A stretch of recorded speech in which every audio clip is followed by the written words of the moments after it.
Good afternoon all of you. आज हम पढ़ने जा रहे हैं ओपैम्प्स की नेक्स्ट एप्लीकेशन जो कि है non inverting amplifier. Previous 4 videos में हमने ओपैम्प्स के बारे में चर्चा की, ओपैम्प्स के बेसिक्स देखे, उसके कैरेक्टरिस्टिक्स क्या क्या होते हैं, उसकी डेटा शीट और उसकी वेरियस एप्लीकेशंस। उसमें से एक इन्वर्टिंग एम्पलीफायर हमने लास्ट वीडियो में पढ़ा डिटेल में। इस वीडियो में हम नॉन इन्वर्टिंग एम्पलीफायर पे चर्चा करेंगे।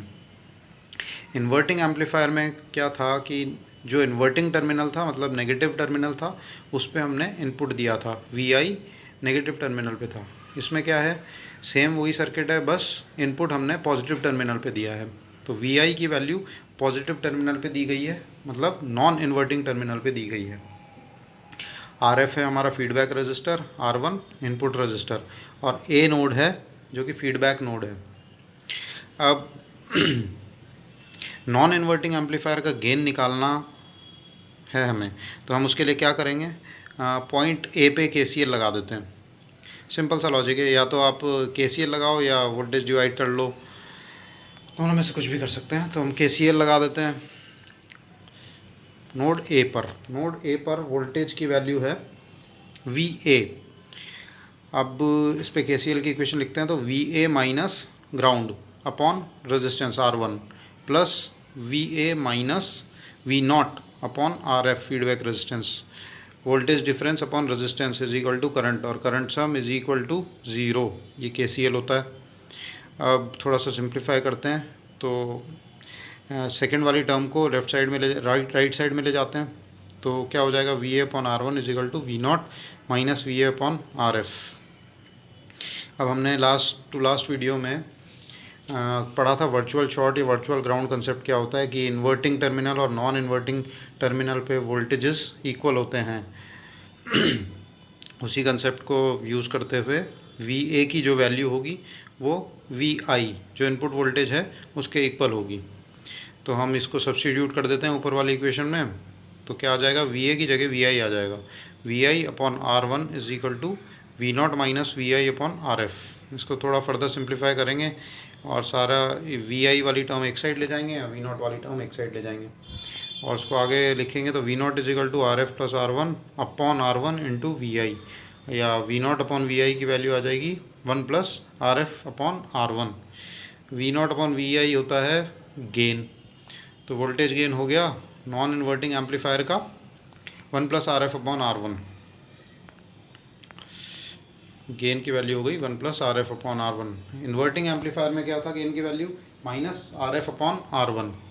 माइनस साइन क्या डिनोट करता था कि इन्वर्टिंग, मतलब आउटपुट पे जो सिग्नल मिलता है और इनपुट पे जो सिग्नल होता है उन दोनों के बीच में फेज डिफरेंस 180 डिग्री पाया जाता था। पर नॉन इन्वर्टिंग के केस में ऐसा कुछ नहीं है। नॉन इन्वर्टिंग के केस में जो इनपुट सिग्नल है और जो आउटपुट सिग्नल है दोनों सेम फेज में रहते हैं। तो ये एक अच्छी एडवांटेज है नॉन इन्वर्टिंग एम्पलीफायर की इन्वर्टिंग एम्पलीफायर के ऊपर। अब अगर इसको एग्जांपल से समझने की कोशिश करें कि RI और RF की वैल्यूज़ कुछ हम अपने हिसाब से मॉडिफाई कर सकते हैं, जिसकी वजह से इसका गेन कंट्रोल हो सके। तो RI की वैल्यू सपोज़ कीजिए 1 किलो ओम है, RF की वैल्यू 2 किलो ओम रखते हैं, तो इसका गेन क्या हो जाएगा, 1 plus RF upon R1, 2 upon 1, तो 1 प्लस 2 इज इक्वल टू 3, तो गेन हो गया 3। मतलब इनपुट सिग्नल जो देंगे आउटपुट सिग्नल उसका 3 टाइम्स मिलेगा और इन सेम फेज़। बट अगर ये ही चीज़ अगर इन्वर्टिंग एम्पलीफायर पे करते तो आउटपुट हमें मिलता RF अपॉन R1, मतलब जो RF की वैल्यू है और R1 की वैल्यू, इसमें 1 का एडिशन और हो जाता है विद नेगेटिव साइन, मतलब आउटपुट और इनपुट दोनों आउट ऑफ फेज होते। So we can control the value of gain by varying RF and R1। RF और R1 की वैल्यू को चेंज करके हम गेन की वैल्यू को कंट्रोल कर सकते हैं। अब इन्वर्टिंग एम्पलीफायर और ये नॉन इन्वर्टिंग एम्पलीफायर में थोड़ा सा कंपैरिजन करें तो देखा जाए तो इनपुट रेजिस्टेंस, जैसे कि मैंने बताया था, ओपैम्प का बहुत ज़्यादा होता है।